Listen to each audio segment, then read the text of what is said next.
Muito boa tarde, Brasil. Nosso programa de hoje, nós estamos numa externa, registrando a segunda conferência para agentes públicos e políticos cristãos da Frente Parlamentar Evangélica do Congresso Nacional. Eles estão reunidos com um tema maravilhoso, o Novo Brasil na perspectiva cristã. E a reunião acontece, é a segunda, como eu disse, segunda conferência. A primeira foi em Feira de Santana, na Bahia, e esta de Brasília está acontecendo no auditório da Câmara Legislativa aqui do Distrito Federal. Eu abro esse programa conversando com o presidente do FENASP, Fórum Evangélico Nacional de Ação Social e Política. Você viu que eu decorei, né? E faz tempo. Já tá craque. Meu caro Wilton Acosta, qual a importância de encontros como esse, Wilton? Qual é o real objetivo? Vocês foram para a Bahia, estão aqui no Distrito Federal. Pelo que nós já conversamos num programa anterior, lá nos nossos estúdios, você falou que outros estados já estão esperando uma conferência semelhante. Onde é que você quer chegar com isso? Bom, Celso, primeiro eu acredito que o momento que nós estamos vivendo é muito fruto da oração, da mobilização daqueles que acreditam nos valores cristãos para uma sociedade. Bom, nós estamos vivendo esse tempo de transição, agora nós precisamos sustentar esse novo Brasil que emerge a partir da era Bolsonaro. Mudanças gritantes, significativas na política da educação, dos direitos humanos, da segurança pública. Então, nós precisamos estar muito conscientes do papel que a igreja, que os agentes públicos cristãos vão exercer nesse momento. Então, a conferência vem para despertar, para a gente tentar aprofundar um pouquinho mais a nossa percepção e a necessidade que nós temos de participar efetivamente nessa defesa. Primeiro, ter claro qual é o Brasil que nós queremos, na perspectiva cristã. E depois nos mobilizarmos a tal ponto de podermos influenciar a nação nos mais diversos segmentos que nós estamos inseridos para sustentar esse tempo. Então, o Brasil não precisa apenas passar por um processo da renovação da eleição. Nós precisamos fazer mudanças ou trazer a nação para os princípios cristãos, judaicos cristãos, que foram totalmente abandonados.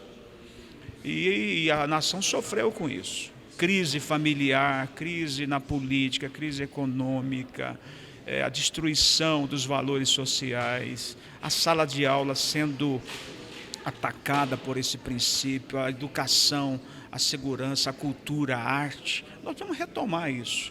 E seminários e essa conferência tem esse objetivo. Vamos trazer de volta, vamos estar muito conscientes e vamos saber como é que a gente vai atuar daqui para frente. O que a gente percebe é o seguinte: nós podemos chamar de alguns inimigos de Cristo. Sim. E eles sabem bem o que eles querem implantar.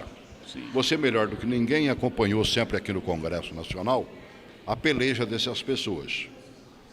Aqui eles apanharam bastante. Muito, né? Mas aí eles buscaram os municípios brasileiros e têm conseguido fazer um papel importante nesses municípios, provocando a feitura de leis que fazem aquilo que eles não conseguiram fazer em termos nacionais, Wilton.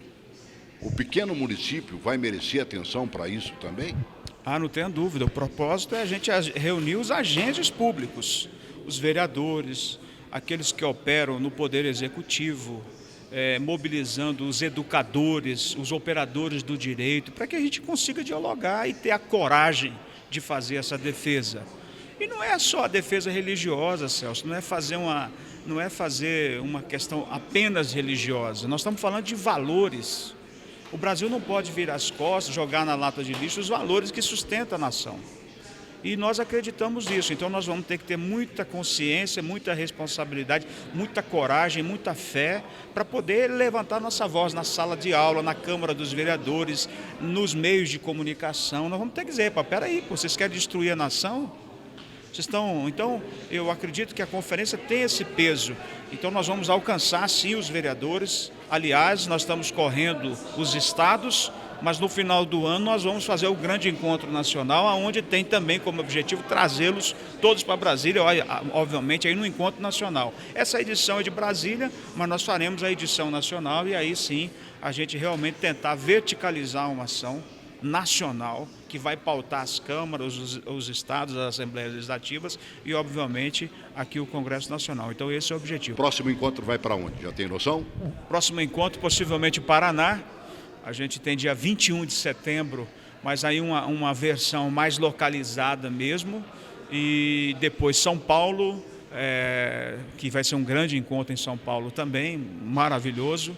Mato Grosso do Sul, logo no início de outubro. Então, São Paulo, Paraná e Mato Grosso do Sul são os 3 primeiros estados que já estão na fila aí. Que já fiquem preparados. Preparadíssimo. Obrigado. Participando desse grande encontro, meu amigo, deputado Rodrigo Delmasso, Câmara Legislativa abriu as portas para um grande encontro como esse. Por quê? Ele é representativo, realmente? Não só representativo, Celso. A Câmara Legislativa tem sido exemplo para o Brasil de como se deve atuar em defesa da vida e da família. Eu acabei de falar ali para os demais que estavam presentes que nós fomos a primeira Assembleia Legislativa a aprovar um plano distrital sem a promoção da ideologia de gênero. E ainda mais, colocamos a promoção e a valorização dos valores da vida e da família. Nós somos a primeira Assembleia Legislativa do país a aprovar o Estatuto da Família, que foi muito criticado, eu inclusive fui o autor, fui extremamente criticado pela imprensa marrom, pela imprensa que defende a quebra de princípios e valores, mas fui elogiado por aqueles que defendem a família e a vida. E nós somos a única Assembleia Legislativa que teve coragem de peitar um governador que queria regulamentar a lei da homofobia no Distrito Federal. Então eu acredito que por essas ações a Câmara Legislativa começa a ser um palco de exemplo para o Brasil. Então, eu aqui até pedi para as instituições como a PEB, o FENASP, levassem essa experiência para o Brasil inteiro. Porque é ruim, Celso, por exemplo, quando a gente vê a Assembleia Legislativa da Bahia aprovar o Plano Estadual de Educação com a promoção de ideologia de gênero. A Assembleia Legislativa do Estado do Espírito Santo, que para mim isso é uma afronta, e desculpe eu falar dessa forma, é uma afronta do diabo, aprovar o Plano Estadual de Educação com a promoção da ideologia de gênero. Então, assim, eu acho que as instituições como o FENASP, agora é necessário nós sairmos dos gabinetes e irmos para as ruas. E parabenizei aqui também a Concepab, porque a Concepab, por meio do seu presidente Bispo Rodovalho, tem sido um dos grandes mentores dessa revolução que o Brasil está vivendo. Nós estamos vivendo uma revolução cultural, na realidade, não é uma revolução somente, é uma revolução da maioria, aonde aquilo que é correto está sendo estabelecido e não está sendo imposto aquilo que a minoria quer, perdão. Então, assim, eu até convoquei a todos nós a sairmos dos gabinetes e colocar uma camisa como essa. Essa camisa aqui representa que nós nos importamos sim com aqueles que querem, muitas vezes, tirar a sua própria vida. Eu hoje mesmo estou indo para a rodoviária, levando a minha equipe, para que a gente possa fazer uma ação em defesa da vida e da família, e agora a hora é essa, não é daqui a 4 anos. Porque o que o nosso povo precisa é não só de afirmação, mas é mostrar que tem alguém que defenda os seus princípios e os seus valores. E nós damos graças a Deus ao presidente Jair Bolsonaro e toda a sua equipe, que não só estão alinhados politicamente, mas são apaixonados como nós na defesa dessa causa. Você disse que se importa sim. Está aqui escrito. Eu me importo sim, Agora, me importo pela família, me importo na defesa da vida, me importo pela família tradicional e nós não vamos aceitar a destruição dos valores que construíram o nosso país. Você acha que é possível, então, chegar nas demais assembleias legislativas e encontrar quem dê a cara a tapa como você deu? Olha, eu vou dar verdade seja dita, apanhar o quanto você apanhou não é fácil não, mano, velho. Aguentar o rojão não é para qualquer um. Não, isso é verdade, mas eu acredito que sim, sabe? Vou dar um exemplo. Eu sou vice-presidente da UNALI, que é a União Nacional dos Legisladores e Legislativos Estaduais. O presidente da UNALI, ele é presbítero da Igreja Assembleia de Deus, lá em Santa Catarina. E nós fizemos aqui, nesta Casa Legislativa, o primeiro seminário em defesa da vida, pela UNALI. Trouxemos a ministra Damares, trouxemos o ministro Osmar Terra, fizemos todos os deputados estaduais. A UNALI já realizou 4 seminários desses. Então, nós estamos atingindo, sim, as Assembleias Legislativas, mas é necessário que a gente precise, que esse exército que está sendo construído, e aí eu quero pedir principalmente ao FENASP, que a gente possa ser orientado naquilo que fazer e naquilo que a gente possa defender. Não nós, mas essas assembleias, como nós colocamos agora, qual é a estratégia que a gente vai ter, por exemplo, para derrubar a ideologia de gênero no estado da Bahia? no estado do Rio Grande do Sul. Nós não podemos ficar calados em relação a isso. É necessário que se movimente. O exemplo de Brasília tem que incentivar o Brasil. Aproveita que você está falando para o Rio Grande do Sul, está falando para a Bahia, está falando para o Espírito Santo, né, e outros estados brasileiros. E digo-se, você que está nos assistindo aí, você que é do Espírito Santo, você que é da Bahia, principalmente os estados da região Nordeste, não fique calado. Procure um deputado estadual, procure um vereador.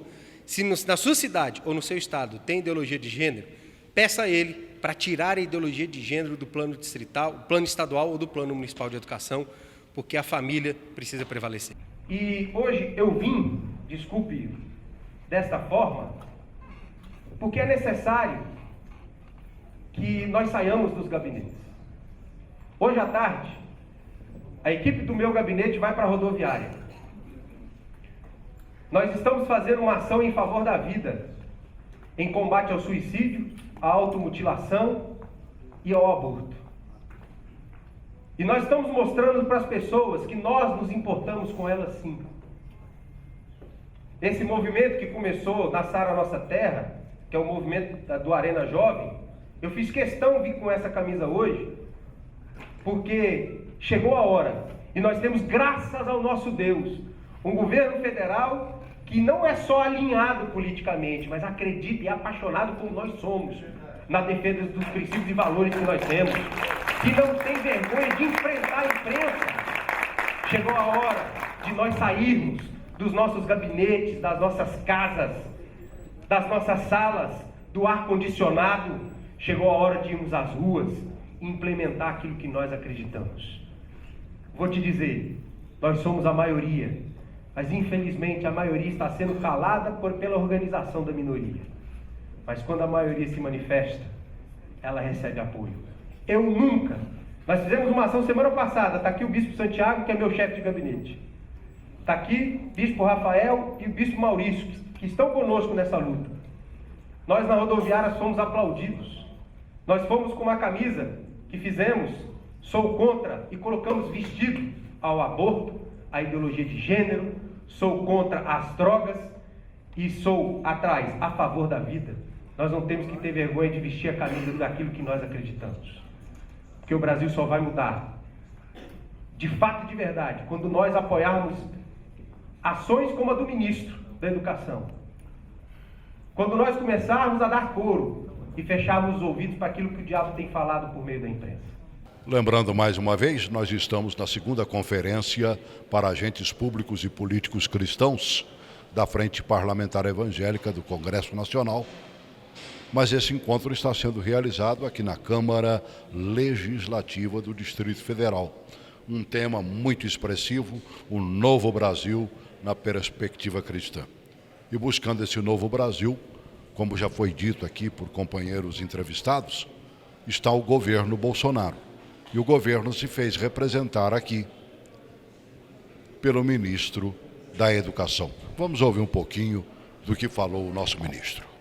Eu tive a honra de ser convidado para conversar com as senhoras e os senhores aqui e sobre a questão que às vezes não fica tão claro do porquê esse movimento tão grande para dominar as escolas e o que está por trás de tudo isso. Como alguns sabem, eu fui professor, pesquisador, economista-chefe, fazia prognósticos. Eu tenho alguns dados, algumas informações que talvez sejam úteis para a gente entender o que está acontecendo.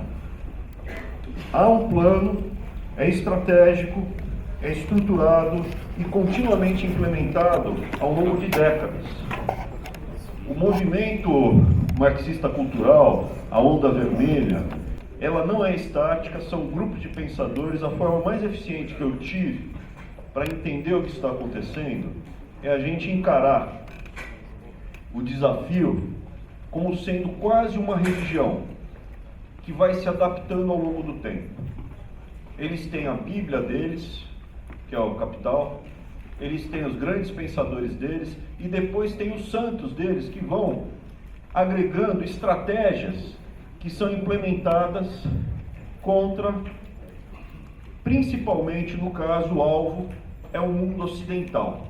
Participando aqui desse encontro na Câmara Legislativa do Distrito Federal, 2 pastores representantes de uma expressiva faculdade aqui do Distrito Federal, Michel Augusto de um lado, pastor Michel Augusto, pastor também, né?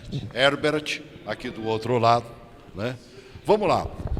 Na verdade, você veio buscar o que aqui, Michel Augusto? Bom, nós precisávamos de um ministro representando a educação do Brasil que mostrasse realmente todo o processo da evolução, da ocidentalização do nosso país, que desaguou nas diversas ideologias atuais. E eu creio que a palestra do ministro da Educação foi fundamental para mostrar que o tempo que nós estamos hoje, chamado pós-modernidade, é um tempo de influência ocidental, onde a autoridade de todo texto, seja ele científico, seja ele bíblico, seja a autoridade da família, seja a autoridade, seja qual for o molde dessa autoridade, esse texto, esses fatos objetivos da fé e da razão sempre serão questionados na pós-modernidade. E isso gera um princípio muito perigoso chamado relativismo. Então, eu creio que nosso Brasil, nós desejamos vida longa para o ministro da Educação, porque ele trouxe realmente o cerne do problema para essa palestra. Agradou, Tito? Eu creio que agradou não só a comunidade evangélica, mas é uma palestra que trouxe subterfúgios muito importantes, até mesmo para a comunidade acadêmica, que vive um período de descrédito. Hoje, se você é um pesquisador e traz fatos objetivos, você vai viver sempre sob a ótica da desconstrução. O período pós-moderno é um período da desconstrução. Os fatos sempre serão colocados em descrédito, como a própria biologia que o ministro citou. Tá? Agora, o Congresso diz o seguinte: um novo Brasil sob a ótica cristã. É possível? Eu acho que o nosso professor Herbert ele responde melhor essa pergunta aí. Mas pelo que você veio buscar, você ouviu o ministro falando, ele é uma autoridade máxima na educação nacional. Nós estamos querendo reeducar o Brasil. Eu creio que é possível reeducar o Brasil tirando essa visão deturpada, relativista da pós-modernidade. Eu acho que essa foi o grande toque da entrevista do ministro. É uma satisfação poder estar com todos participando e, como o professor Michel Augusto esteve falando, e aproveitando a fala do ministro, é interessante perceber a contribuição que o cristianismo ele dá em todo o Ocidente, bem como a proposta do cristianismo para um projeto de educação no Brasil. Esse é um resgate da visão com valores absolutos, que, conforme a fala do professor Michel Augusto, foi perdido, né, no passado tempo. E hoje nós percebemos, então, essa proposta do governo brasileiro, tanto a proposta do governo federal como um todo, e na fala positiva do ministro, de resgatar a influência que o cristianismo em toda a história trouxe para o cenário da educação. Então, respeitando toda a metodologia, todo o crescimento, é uma fala muito positiva e necessária. Vivemos em um período em que o professor, o aluno, eles não encontram valores absolutos. E o cristianismo, ele resgata esses valores e forma um cidadão muito melhor. Isso é possível desde a criança até o adulto que está buscando a faculdade? Sim, é perfeitamente possível. Já foi no passado de forma muito mais expressiva e hoje nós precisamos resgatar de fato e vamos conseguir ao longo do tempo mostrar que é muito possível, é perfeitamente possível, a partir da influência do ponto de vista da fé e da razão. Partindo do educador, eu fico contentinho. Né? Muito obrigado. Tomara que a gente consiga fazer essa mudança, né? Amém. Com base numa boa metodologia e com base numa postura centrada no Evangelho, principalmente, que esse é o objetivo, nós conseguiremos alcançar tais objetivos. Obrigado, Herbert. Muito obrigado, pastor Michel. É o novo Brasil na perspectiva cristã. É possível, deputado Júlio César? Com certeza, né? A gente está vivendo agora um novo momento, né, com a eleição do nosso presidente Jair Bolsonaro, que tem demonstrando que é isso, uma bancada evangélica que cresceu muito nessa legislatura. Nós estamos aí com quase 126 deputados e senadores, somando as duas casas. Então, a gente tem visto realmente que o Brasil tende a mudar, né? Agora basta nós trabalharmos, estamos com essas conferências, né, em todo o Brasil, começamos na Bahia, agora em Brasília, e vai se expandir por todo o Brasil, acreditando sim que o nosso país tem jeito. Eu vi agora há pouco tempo uma chamada sua, né, você gravou, chamando a atenção de outros parlamentares e dos brasileiros, aonde você dizia, olha, tem um projeto aqui que vai abrir o leque e que vai permitir, de repente, o casamento entre pai e filho, mãe e filho. Isso é verdadeiro, Júlio César? Rapaz, na época que eu fazia campanha, né, para deputado federal, nós chegávamos até a falar, olha, tem um projeto de lei lá do Orlando Silva que está tramitando, mas está parado, né? Deu uma parada lá. Mas a qualquer momento, se nós não tivermos pessoas lá de Deus, pessoas que defendem a família tradicional, isso pode a qualquer momento surgir. E não é que surgiu logo agora, nesse semestre, a gente estava lá tranquilo, de repente a gente olha na pauta da Comissão de Direitos Humanos, estava lá o projeto que abriu um leque realmente onde poderia ter casamento entre pais e filhos. Uma verdadeira aberração. E o incrível é que eles vieram depois falar que isso era fake. Isso é um fake, mas a gente sabe, né, aquele velho ditado, aonde passa um boi, passa uma boiada, né? E é isso que eles queriam. Eles queriam que realmente esse projeto, né, da família, né, do século XXI pudesse passar para justamente abrir esse leque. Eu fiquei horrorizado também essa semana, não sei se você viu, uma notícia em que uma mãe, para poder fazer, né, a vontade do filho, né, que é homossexual e que gostaria de ser pai, não podia, aceitou fazer a inseminação e ela acabou de ganhar gêmeos, e que aí fica aquela pergunta, a criança ela vai ter mãe ou vai ter avó? Olha só que confusão que a gente acaba colocando nas nossas crianças. Por isso que nós devemos lutar sim por uma família tradicional, lutar pelos direitos cristãos. E em relação a esse projeto do Orlando Silva, nós conseguimos impedir que ele fosse passado. Na verdade, nós queríamos até que fosse para a votação, porque na votação nós vamos derrotar. O que nós queremos agora é derrotar o projeto. Só que ele viu sepultar de vez, porque não dá para ficar ali na comissão, né, invernando e ele querer nos pegar de surpresa no momento que não tiver deputados. Então agora a gente está muito mais atento, mas nós queremos ir para a votação, porque a gente quer derrotar esse projeto. São os famosos jabutis, né? Eles aproveitam a calada da noite, votações outras que não tem nada a ver com aquele assunto, e eles jogam lá dentro e buscam, né? E eles são danados para isso. Eles são craques, né? Perspicazes ao máximo. Existe até lá o kit obstrução, né, que eles criaram realmente para poder impedir, né, que o país avance. Mas olha, a bancada evangélica ela está unida. E quando a gente fala bancada evangélica, não é só evangélico.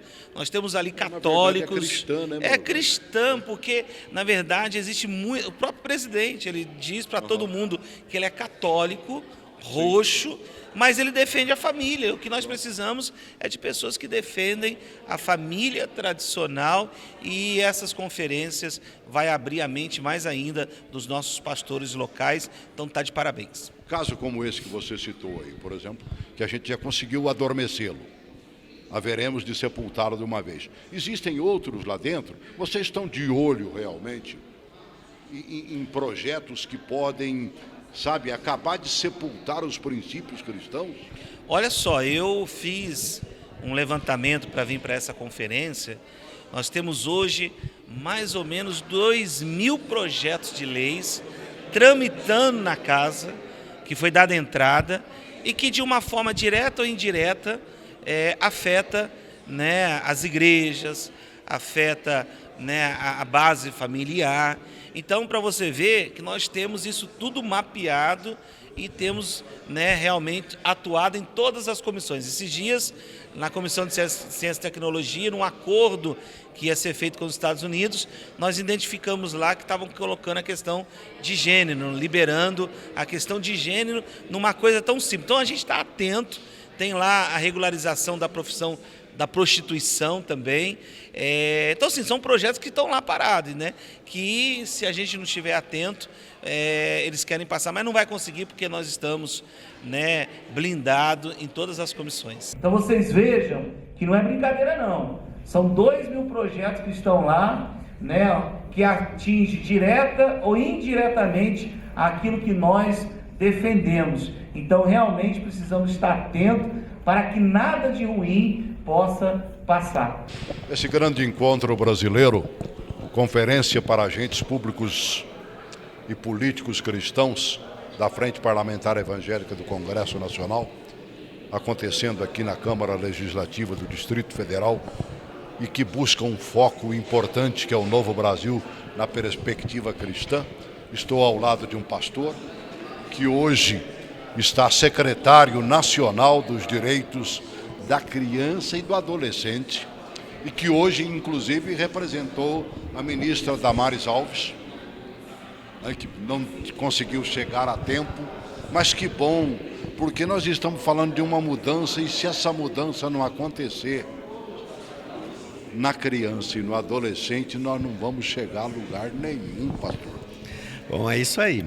Sou Washington de Sá, estou como diretor na Secretaria Nacional dos Direitos... Isso, como diretor na Secretaria Nacional dos Direitos da Criança e Adolescente. Vim cumprir uma missão difícil, né? Substituir a ministra mais bonita da esplanada dos ministérios, a nossa ministra Damares Alves. Ela que o diga. É, muito querida, ela diz mesmo. E ela fala, ainda diga que eu estou solteira. Ela está cumprindo uma agenda do nosso presidente fora do país, então não deu tempo de chegar. Tive a honra, o privilégio de poder aqui estar tratando sobre essa temática, a importância da proteção e da criança, para que tenhamos uma sociedade assim mais equilibrada, porque se você protege a criança, você tem pessoas equilibradas. Se você já prevê como você deseja que aquele menino e aquela menina sejam no futuro, precisa começar em tenridade, não é mesmo? Então, mas aí é que está o papel importante. Eu sei que a gente consegue reeducar as pessoas mais idosas, como eu, por exemplo. Agora, se você começar um trabalho mudando a mentalidade, não digo nem mudando, mas fazendo uma nova mentalidade, retornando àquela mentalidade que nós ganhamos quando éramos crianças, eu acho que aí a coisa vai acontecer. E nós temos tempo para isso. E essa meninada cresce rápido demais. De fato, imagina se você vai pegar uma árvore já cheia de galhos, troncos prontos. Para redirecionar é mais difícil do que quando mudinha, você vai colocando e a árvore tem o seu formato. Você faz até um enxerto. E o Provérbios 22:6 nos diz que ensine a criança no caminho em que ela deve andar. E quando for velho, não vai desviar desse caminho. Então, é mais fácil formar uma pessoa do que consertar uma pessoa. Num tempo em que a ministra Damares apanhou um bocado, né? Agora parece que deram uma aliviada para o lado dela e viram que a seriedade da Damares é um negócio impressionante, né? Eu a conheço há décadas e sei o quanto ela ama o que faz. Como ela defende com o coração e com toda a força possível e imaginável os direitos do cidadão, da pessoa, da criança, do adolescente, da família.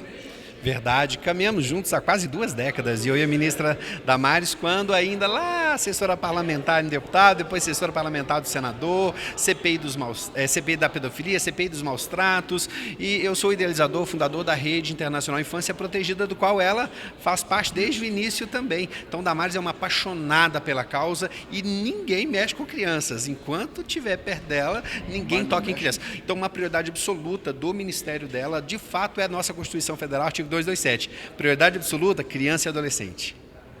Já conseguiu fazer alguma coisa? Temos muitas ações interessantíssimas. O nosso Ministério da Mulher, da Família e dos Direitos Humanos e a Secretaria da Criança e do Adolescente teve muitas ações a favor da criança, alterações no ECA, atualização do ECA, participamos de eventos internacionais de proteção contra tráfico de crianças, crianças e adolescentes com automutilação, com ideação suicida, combate à pornografia, participando junto com o Ministério da Justiça. Enfim, nós temos muitos trabalhos a favor da criança e do adolescente na nossa nação, já agora, nos primeiros meses de trabalho. Conselhos tutelares. Conselho Damares tutelar. já está visitando, descobriu não sei quantos carros encostados há anos aí, sem ser usados e que eram destinados aos conselhos tutelares. Olha, os carros parados eram dos idosos, alguns que nós sim, encontramos. mas também de Das conselhos, crianças estavam com pendências de documentação por parte da montadora e que a Damares pegou e resolveu e entregamos já 558 carros só agora, nos primeiros meses, e tem mais de 100 carros para serem entregues ainda nas próximas semanas. Então a ministra pegou e despachou, resolveu o problema, o Conselho Tutelar já está com os veículos capacitados aí para atender as demandas que precisam da utilização do veículo. Aproveitando que a gente está entrando lá na terra, na boa terra dos mineiros, né? E lá tem a igreja da Lagoinha, e você pertence a ela, manda um abraço pro povo lá. Meu pastor Márcio Valadão, meus amigos pastores da Igreja Batista da Lagoinha no Brasil e no mundo, forte abraço, Deus abençoe todos os nossos amados irmãos cristãos, evangélicos, católicos e todos os demais cristãos. Forte abraço a você que está assistindo essa TV maravilhosa aí, nosso forte abraço, e proteja também uma criança, dever de todos, de acordo com a lei, dever da família, da sociedade, do Estado. Uma criança sendo vítima de violência, maus tratos, negligência, diz que 100, vamos lá proteger essa criança. Prioridade absoluta para nós no Ministério é criança e adolescente, contamos com você para nos ajudar. Um encontro como esse não aconteceria se não houvesse o apoio dos pastores, daqueles que fazem acontecer o Evangelho. E aí surge a presença do COPEV, através do seu presidente, pastor Josimar. É importante, né, amigo, abraçar uma causa como essa. Quando você leva um assunto como esse numa reunião do COPEV, é aceito? Como é que você vê esse início de briga, né, que está buscando inteirar o Brasil? Essas conferências, na verdade, elas vão mudar a maneira do pastor visualizar esse novo Brasil que nós estamos vivendo. Muitas coisas estamos aprendendo aqui, coisas importantes que a gente não sabia. Porque o pastor ele precisa também de ser reciclado, né? Para começar. Sempre, né? Sempre. Então ele precisa de sair um pouco da esfera da igreja e vir para conferências deste nível, que não é só para pastores, são estudantes de direitos, conselheiros tutelares. Muitas áreas são abrangidas aqui, estudantes de universidade. Então, essas palestras que nós estamos tendo aqui hoje, elas estão sendo importantíssimas para o nosso conhecimento e as nossas informações que nós vamos repassar para as igrejas, não é? Lógico. Onde é que o bicho pega? E você sabe quem é o bicho. Aí é onde está o lado mais pesado para a gente.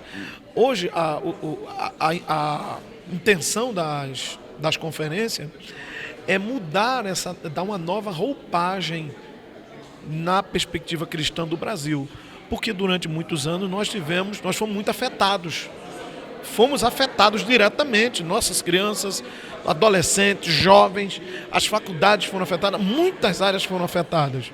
E essas conferências estão resgatando uma nova visão, um novo padrão, a nova perspectiva intelectual para as igrejas também.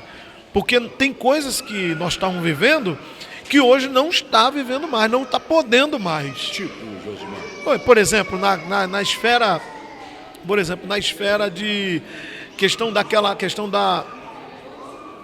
ideologia de gênero, por exemplo, é um ponto traumático. Estava indo numa velocidade que ninguém tinha como controlar mais. Estava debandado. Agora não. Agora nós estamos trazendo a rédea para esse assunto. Com todo o respeito a eles. Com todo respeito demais, não é? Nós nunca somos homofóbicos e nunca fomos homofóbicos, mas nós temos que tratar essa questão com mais maturidade, do jeito que estava sendo tratado. Estava aberto, estava uma aberração. As escolas, as coisas. Então agora não, agora nós estamos trazendo esse assunto com o pé no chão, ouvindo, conversando, dialogando, e aí está gerando uma nova visão para esse tema tão complicado que foi abordado durante muito tempo aí, que é a ideologia de gênero. Os pastores de Brasília, vamos falar dos nossos, que nós conhecemos bem, e você melhor ainda, presidindo o COPEV. Esses pastores, eles estão abertos a este embate, porque é um verdadeiro embate. Sim, claro. A liderança sempre se preocupou muito com esse tema. Esse tema não é um tema interno da igreja, esse tema é um tema de nossos filhos na escola, esse tema é um tema dos nossos netos na escola, não é? Então a gente vem preocupando-se demais, os pastores estão atentos a isso, estão querendo informações, querendo ajudar o novo Brasil, né, que nós estamos na perspectiva essa, e de forma que todos nossos pastores estamos aprendendo com isso, porque a gente precisa aprender, não adianta falar o que a gente não sabe, ou que a gente ouviu assim de forma errada, nós temos que falar aquilo que é ensinado e aquilo que na verdade, na prática, porque as informações dos palestrantes aqui, eles estão trazendo matérias na prática, que eles estão vendo lá dentro, o Abílio, a própria Damares, o Silas Câmara, estão ali na frente parlamentar, estão confrontando esses assuntos diretamente. E o Distrito Federal está aqui recebendo com muito amor esta conferência, estamos aqui assim, felizes demais, porque a conferência de número 2, né, está sendo aqui na Câmara Legislativa do Distrito Federal e aqui abrangendo nossas lideranças aqui de Brasília. É possível buscar esse novo Brasil? Sim, primeiro com ações, não é? Que está sendo feita por homens e mulheres que Deus tem chamado para compor esse grupo ali dentro do Congresso. Não é? Claro, isso aí... Que não são poucos. Que não são poucos, é um grande exército, né? Logo em seguida a gente tem favorável a gente, sempre tivemos os céus, Deus, orações, né, intercessões, quando precisar a gente vai às ruas, nas marchas, nas concentrações de eventos, vamos lá à rua, todo mundo à rua para mostrar que nós estamos interessados pelo assunto. E em terceiro lugar, nós temos o nosso presidente Bolsonaro, né, que tem dado assim uma abertura, abraçado, né? De forma assim séria, não por emoção, de forma séria, respeitando cada lado. É isso que a gente quer e a gente espera esse Brasil, a gente espera desse Brasil um Brasil melhor nessas questões de direitos humanos, sociais e psicossociais. É verdade. Já que você citou o Bolsonaro, vamos aproveitar e colocar uma falazinha do nosso presidente da República, né?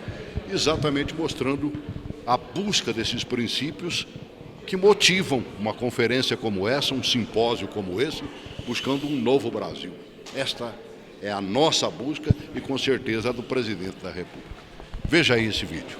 Um presidente que acredita e valoriza a família, vai respeitar a inocência das crianças em sala de aula. Não existe essa conversinha de ideologia de gênero. Isso é coisa do capeta! Como já dissemos, se busca um novo Brasil na perspectiva cristã. Isso é possível, deputado?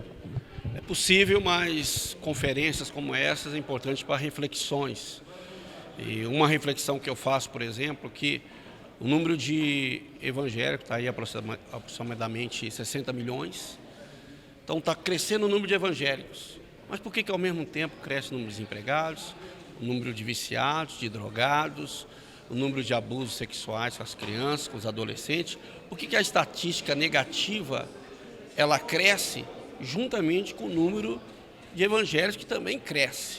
Então aí tem que se fazer uma reflexão, porque a questão não é só quantidade, é necessário qualidade.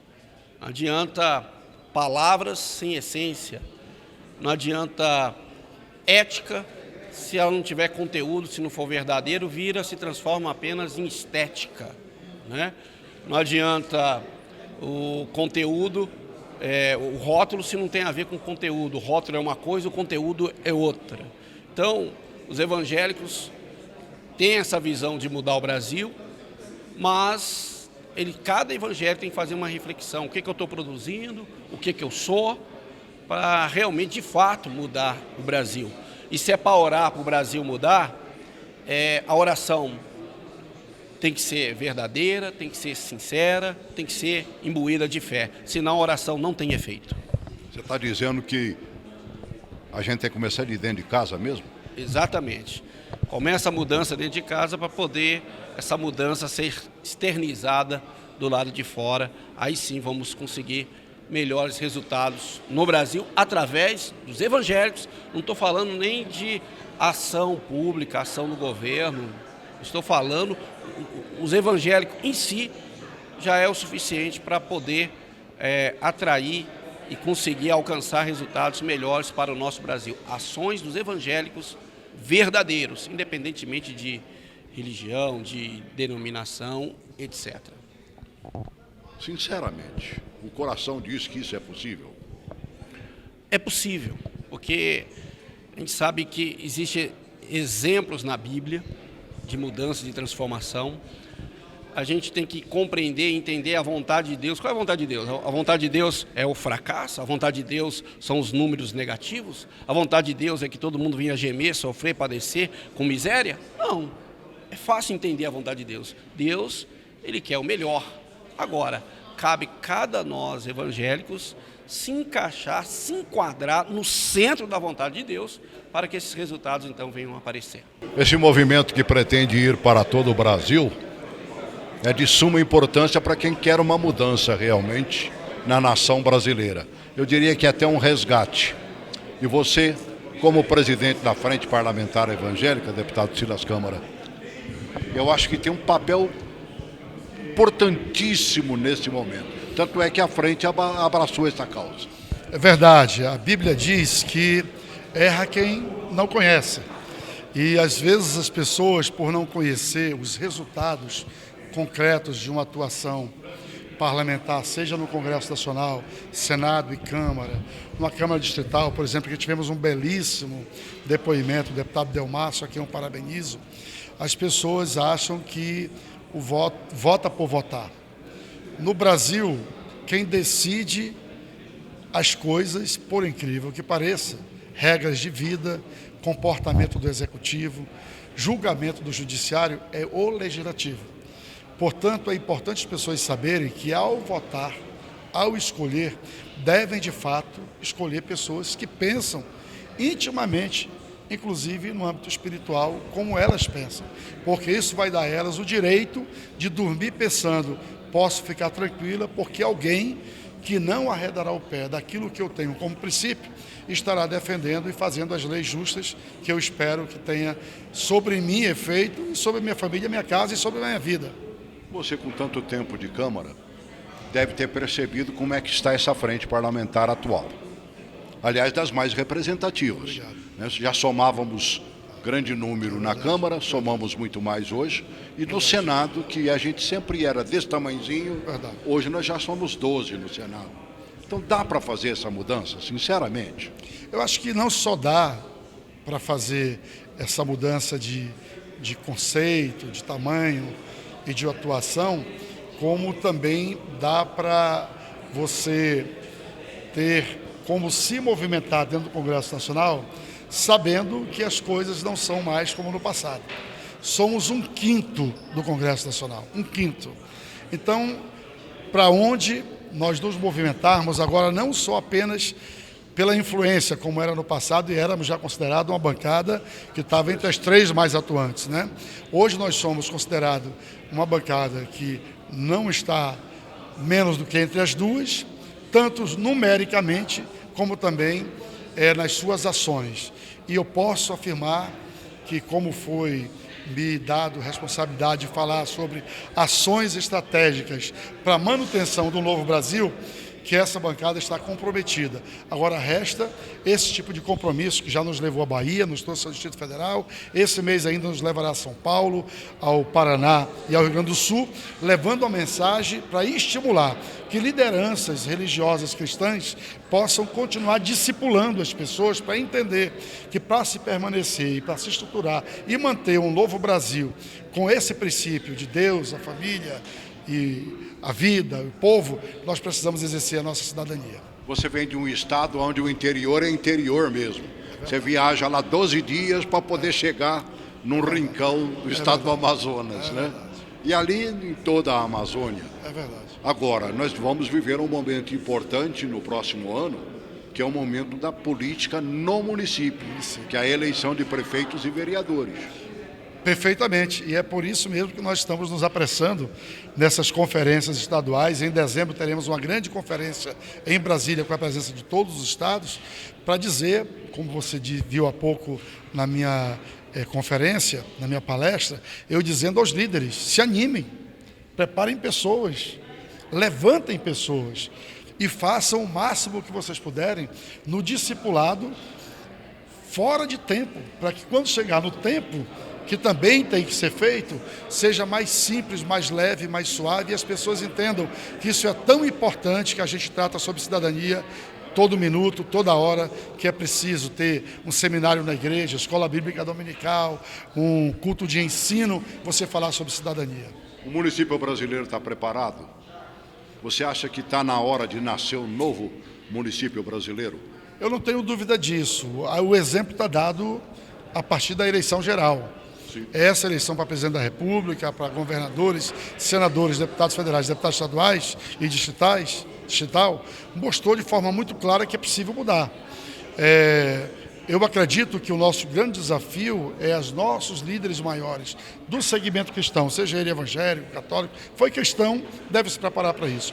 Se mobilizar e instituir agora, nessa eleição municipal, a preparação da manutenção do Novo Brasil de 2022. Para a gente encerrar, você é um homem que tem um pool de televisão na mão, uma verdadeira rede, que é a Boas Novas, que graças a Deus está somando com a gente Rede Gênesis de televisão. Qual é o nosso papel para a gente realmente estar dentro desse movimento? É comunicar o Novo Brasil. Você que é um craque, um amigo querido, todos têm maior respeito pela sua, vamos dizer assim, determinação de fazer a boa notícia, a notícia que comunica, que informa, que leva conhecimento.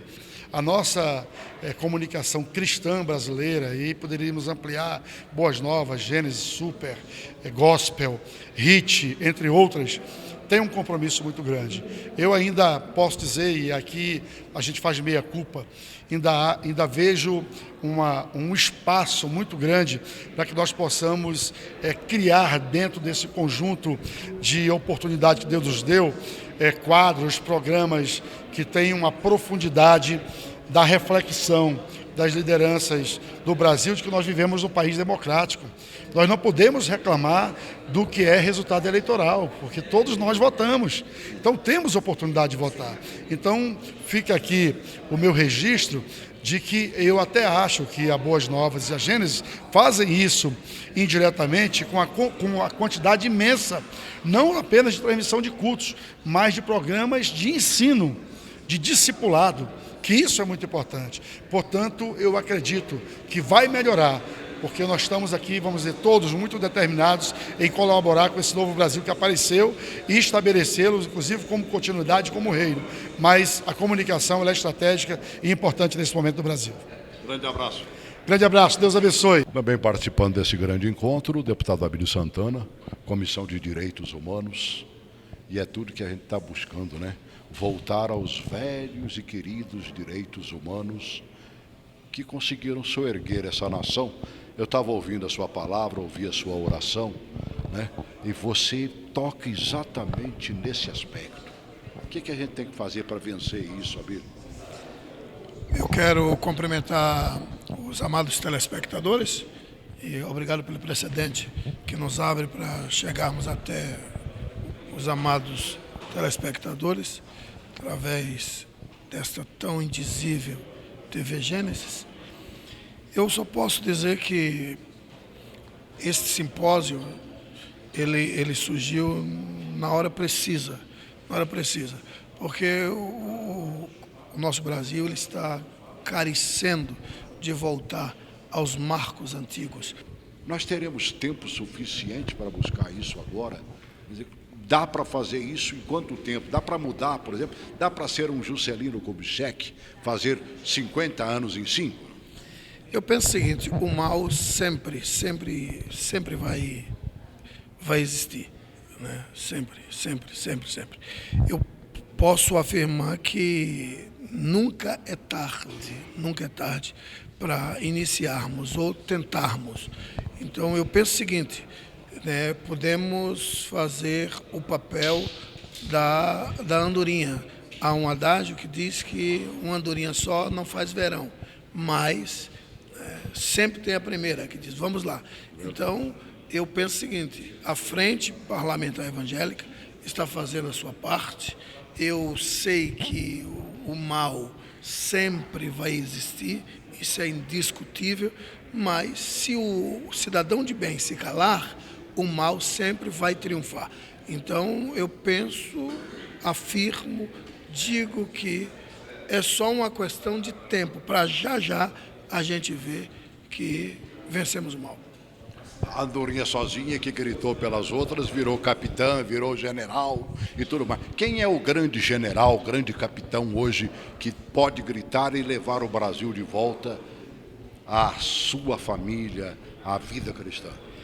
Olha, nós estamos vivenciando algo inédito, indizível. Eu sempre sonhei em ouvir na chamada Voz do Brasil o presidente dizer, em vez de boa noite, a paz do Senhor.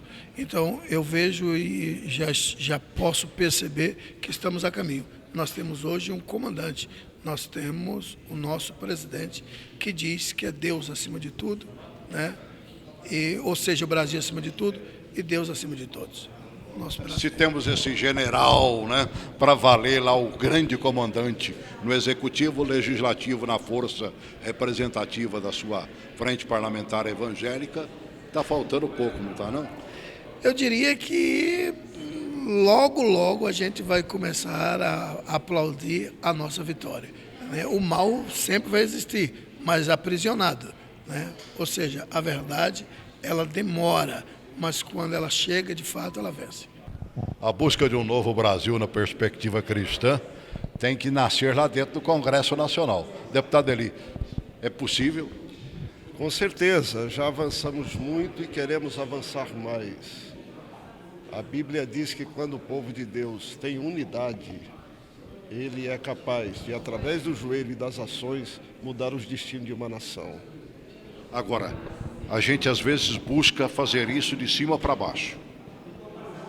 É possível? Ou é necessário que você busque aquele município aonde você teve voto, aonde o deputado é considerado e tudo mais? Olha, eu trabalho isso no viés do tanto quanto, né? Você vê que o evangelho deveria ser pregado tanto em Jerusalém como... Então é uma coisa simultânea. Quando vem de cima para baixo, é importante porque nós já pegamos o bonde num estágio de mais propositivo, com resultado maior. Mas é preciso também de começar de baixo para cima, porque nós nascemos de lá também. Sim. E é de lá que Deus levanta muitos Davis para um tempo novo. Inclusive, como diz lá, no pasto das ovelhas, né?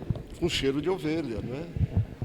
Interessante, Davi tinha cheiro de ovelha e se tornou o homem segundo o coração de Deus. Agora, neste momento brasileiro, você percebe que estamos prontos para esse tipo de trabalho? Olha, eu vou externar duas posições. A nível de executivo e de legislativo, já caminhamos bastante, a representação está boa. Somos quase 120 irmãos no Congresso Nacional, muitos também em várias Assembleias Legislativas e Câmara de Vereadores. Agora, há uma preocupação que eu preciso que os irmãos de todo o Brasil comecem a perceber, chamado Supremo Tribunal Federal. Precisamos de dobrar o nosso joelho e começar uma guerra no mundo espiritual, no mundo físico, para a gente mudar o contexto do Supremo Tribunal Federal, porque é lá que esses ideólogos estão recorrendo para fazer valer as suas pretensões, fugindo da casa do povo, que é as casas das leis. O Supremo vem legislando, o Brasil se tornou um estado de exceção. E nem sempre aquilo que está escrito na letra fria da nossa Constituição, da nossa legislação, que vale a cabeça do julgador. Então é preciso fazer esse bom combate. Acho que o Brasil cristão precisa de acordar para isso.